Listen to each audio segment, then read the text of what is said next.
Yeah, Milwaukee, we just missed shots, but I thought we did a good job defensively and was able to hang on.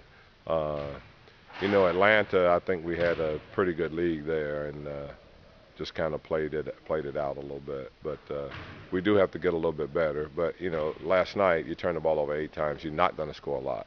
That's 8 possessions that are taken away.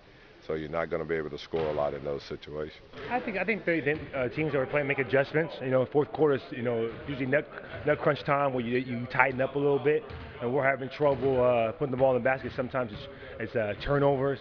Sometimes it's not reading who's open. Where if it's a post up where they switch a point guard on Gortat, him getting down low and going to the basket hard, and something that we worked on today and stuff that we're going to have to continue to improve.